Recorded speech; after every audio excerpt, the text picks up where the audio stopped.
Bladder cancer. Bladder cancer is a type of cancer arising from the tissues of the urinary bladder. It is a disease in which cells grow abnormally and have the potential to spread to the other parts of the body. It has the highest recurrence rate of any malignancy. Bladder cancer begins when cells in the bladder develop changes, mutations in their DNA. A cell's DNA contains instructions that tell the cell to multiply rapidly and to go on living when healthy cells would die. The abnormal cells form a tumor that can invade and destroy normal body tissue. In time, the abnormal cells can break away and spread through the body.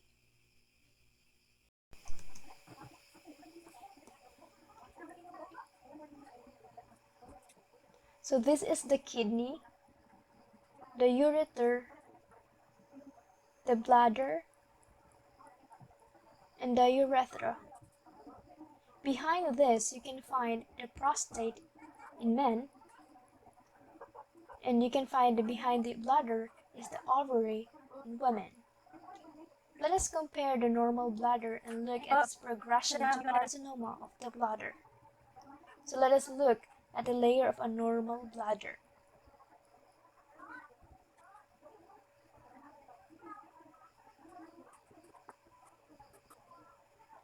This is the lumen of bladder, where urine is stored. The inner layer of the bladder is called urothelium. It is made up of transitional cells.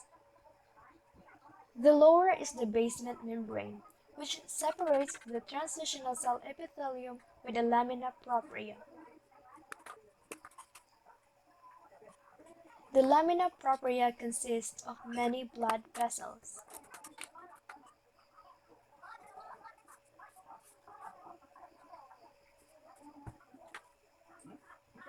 Below the lamina propria is the detrusor muscle.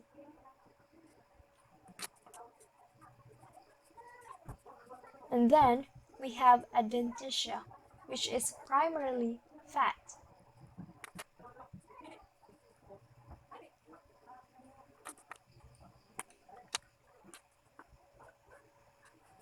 Here, there is a growth in the bladder which signifies or represents carcinoma. Urothelioma is the most common carcinoma, which is the tumor from the urothelium.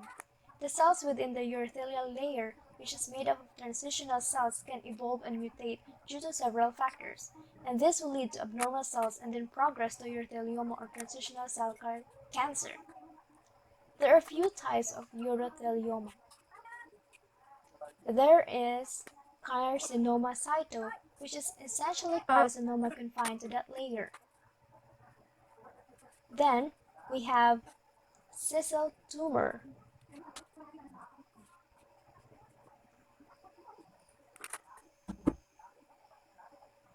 or a papillary tumor, which project out. These tumors subsequently keep growing and actually grow deeper and penetrate the other layer under. Types of bladder cancer. Aside from urothelial carcinoma, there is also a squamous cell carcinoma, which is associated with chronic irritation of the bladder, for instance from infection or for a long-term use of urinary catheter. Squamous cell bladder cancer is rare in the United States. It's more common in parts of the world where a certain parasitic infection is a common cause of bladder infections. Another is adenocarcinoma. Begins in cells that make up mucus-secreting glands in the bladder. Adenocarcinoma of the bladder is very rare. This is where it becomes dangerous. The following are the risk factors of the bladder cancer. First, certain genetic mutations, including the following.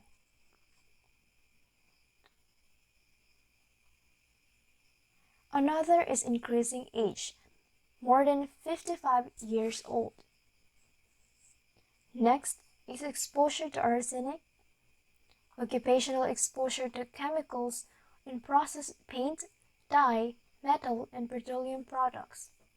Another is positive family history of bladder cancer, pelvic radiation therapy or treatment for other cancers, and tobacco use or cigarette smoking in particular.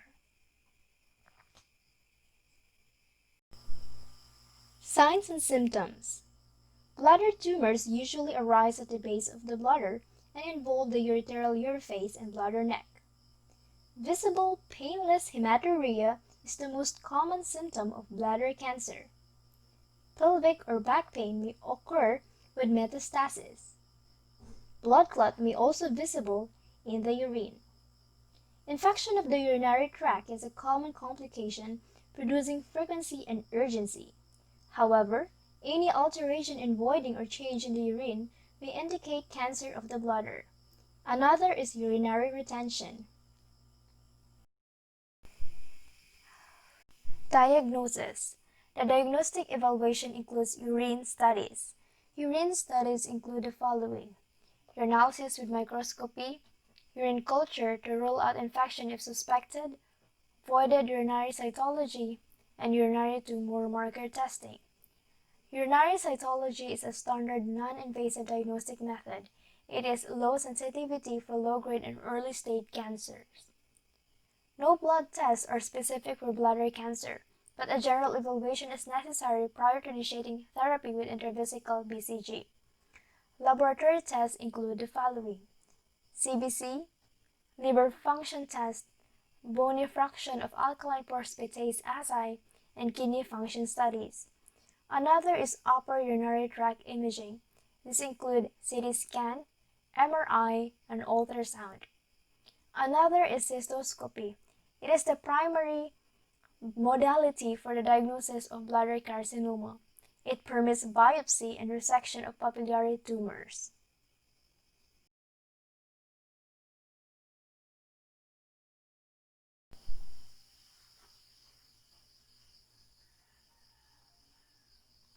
After obtaining the biopsy of the tumor within the bladder, the tissue is examined for malignancy, whether it's present or not.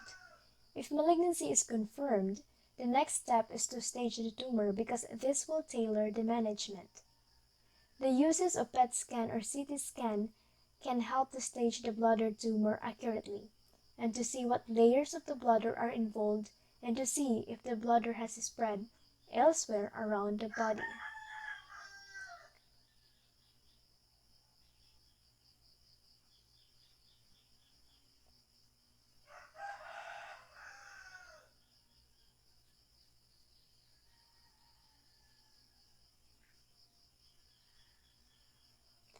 So let us recap the layers of urinary bladder. Here on the top is the bladder lumen, which stores urine. Next is urothelium, which is composed of transitional epithelial cells. Below this is basement membrane. Under that is lamina propria. Then we have the muscle layer called the detrusor muscle, where there is an inner or outer part or superficial and deep. Below the detrusor muscle is the adventitia, which is the fat layer.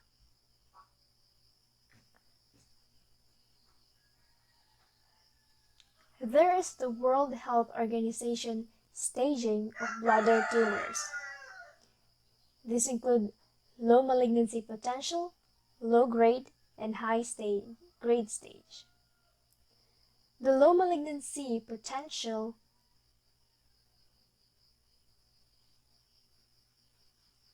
includes the following. One is carcinoma in situ, or TA, which include papillary tumors. The low malignancy potential takes up the majority of bladder tumors seen, approximately 70%. After the low malignancy potential is the low-grade stage. It is where the bladder tumor has grown in the deeper layers. This one is T1, which involves the growth reaching the basement membrane and the lamina propria. Another is T2A, where the tumor goes to pass the lamina propria and invades the superficial muscle layer.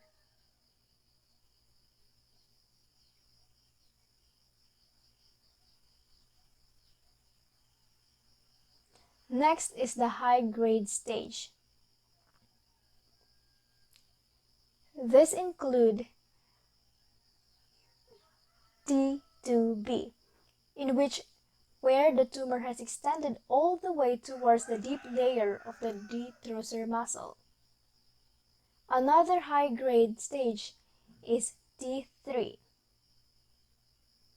where the tumor has invaded the perivesical tissues.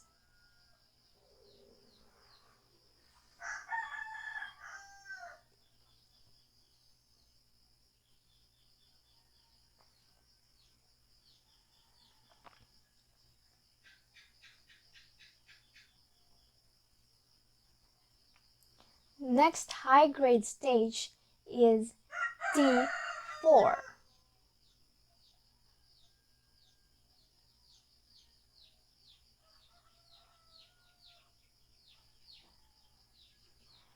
T4 is tumor invading adjacent organs or the tissues of those organs.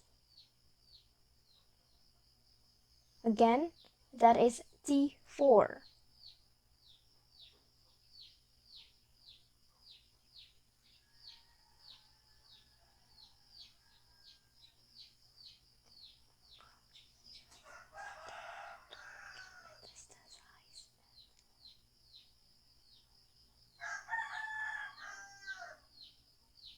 From here, the tumor can metastasize.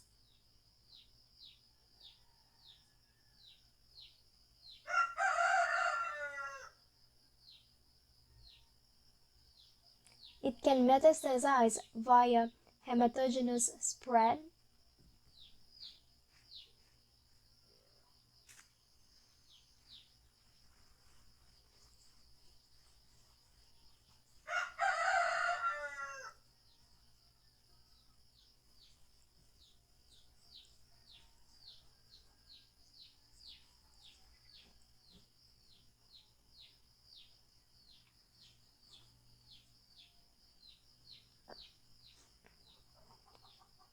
it could be local spread,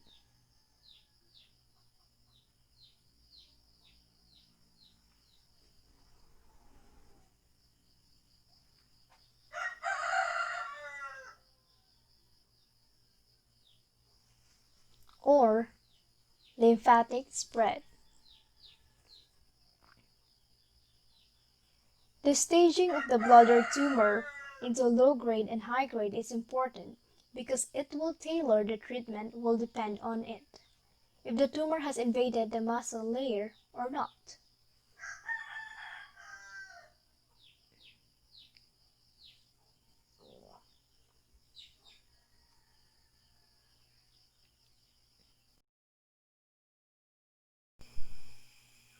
Medical management. The management or treatment focuses on non-muscle invasive disease and muscle invasive disease. The treatment of non-muscle invasive bladder cancer, such as TA, T1, and carcinoma in situ, begins with transurethral resection of bladder tumor. These procedures eradicate the tumors through surgical incision or electrical current with the use of instruments inserted through the urethra. After this bladder-sparing surgery, intravesical administration of BCG is a treatment of choice. Subsequent treatment is as follows.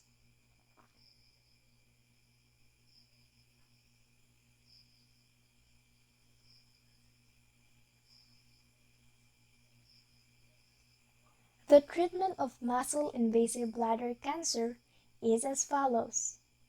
Radical cystoprostatectomy in men, radical cystectomy with anterior pelvic exenteration in women, bilateral pelvic lymphadenectomy creation of urinary diversion, and neoadjuvant chemotherapy, which may improve cancer-specific survival.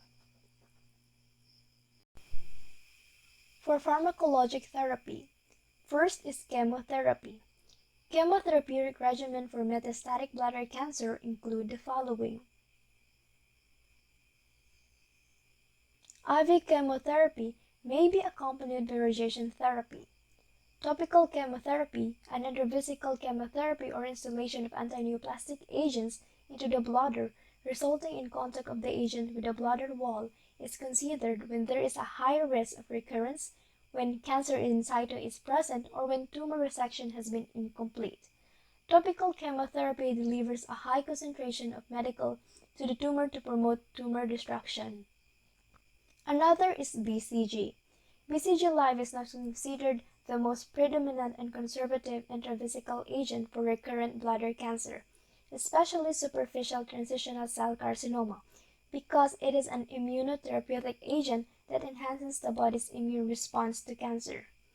BCG Live has 40% advantage in preventing tumor recurrence, a significantly better rate than the 16% to 21% advantage of intravesical chemotherapy. In addition, BCG Live is particularly effective in the treatment of carcinoma in situ, eradicating it more than 80% of cases. In contrast to intravesical chemotherapy, BCG Live has also been shown to decrease the risk of tumor progression. Another is radiation therapy. Radiation of the tumor may be performed preoperatively to reduce microextension of the neoplasm and viability of tumor cells, thus decreasing the chances that the cancer may recur in the immediate area or spread through the circulatory or lymphatic systems. Radiation therapy is also used in combination with surgery or to control the disease in patients with inoperable tumors. Nursing management. The nursing management of bladder cancer are the following. First, preoperative interventions. Here are the postoperative interventions. Documentation guidelines and discharge and home health care guidelines. The discharge and home health care guidelines includes patient teaching and care of skin in external radiation field.